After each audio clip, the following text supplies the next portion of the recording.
NCL এর দ্বিতীয় দিনে সিলেটের বিপক্ষে 11 রানের জয় পেয়েছে চট্টগ্রাম। টি-20 এনসিএল এ তামিম ইকবালের বিধ্বংসী ব্যাটিংয়ে জয়ে ফিরল চট্টগ্রাম। স্বাগতিক সিলেটকে তারা হারিয়েছে মাত্র 11 রানে। দিনের আরেক ম্যাচে বরিশালের সাথে মাত্র 1 রানে জিতেছে খুলনা। আর আলোক স্বল্পতায় ডুয়েল মেথডে রংপুর বিভাগের কাছে 21 রানে হেরেছে Dhaka metro. Mahmudullah Sanjay once again. NCL এর দ্বিতীয় দিনে সিলেটের বিপক্ষে 11 রানের জয় পেয়েছে চট্টগ্রাম। কুয়াশার কারণে দেরিতে খেলা শুরু হওয়ায় 15 ওভারে নির্ধারণ করা হয় ম্যাচ।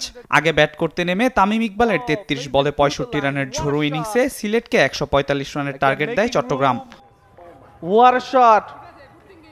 জবাবে ব্যাট করতে নেমে 14 ওভার 2 বলে 133 রানেই অল আউট হয় সিলেট। এটি সিলেটের টানা দ্বিতীয় হার। সিলেটের হয়ে 36 বলে 6 ছক্কায় 76 রান করেন ওপেনার তৌফিক খান।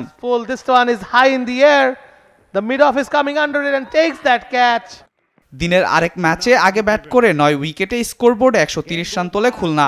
35 বলে সর্বোচ্চ 39 রান করেন নুরুল হাসান সোহান। বরিশালের পেসার কামরুল হাসান শিকার করেন 4 উইকেট। জবাব দিতে নেমে 9 উইকেটে 129 রানের বেশি তুলতে পারেনি বরিশাল। দলের হয়ে সর্বোচ্চ 51 রানের ইনিংস খেলেন আব্দুল মজিদ। তাতে 1 রানে জয় পায় খুলনা। দিনের তৃতীয় ম্যাচে ডিএল পদ্ধতিতে জিতেছে রংপুর। সিলেটে আগে ব্যাট করে 5 উইকেটে 140 রান তোলে রংপুর। 45 রানের ইনিংস খেলেন আরিফুল হক। জবাব দিতে নেমে 9 উইকেটে 111 রান তুলতেই আলোর স্বল্পতা দেখা দিলে বন্ধ হয়ে যায় ম্যাচ। অন্যদিকে দিনের শেষ ম্যাচে রাজশাহীর বিপক্ষে টসে হেরে ব্যাট করতে নেমে নাইম শেখের 43 রানের ইনিংসে ভর করে 10 উইকেটে 162 রান তোলে ঢাকা মেট্রো। রাজশাহীর হয়ে ফরহাদ রেজা খেলেন 60 রানের ইনিংস। লক্ষ্য তাড়া করতে নেমে ঢাকার বোলারদের দুর্দান্ত বোলিংয়ের সামনে 154 রানের বেশি তুলতে পারেনি রাজশাহী। তাতে 8 রানের স্বস্তির জয় নিয়ে মাঠ ছাড়ে ঢাকা। ঢাকা মেট্রোর হয়ে 4 উইকেট নেন পেসার শহীদুল ইসলাম। আল মাহমুদ ফাহিম, নিউজ 24।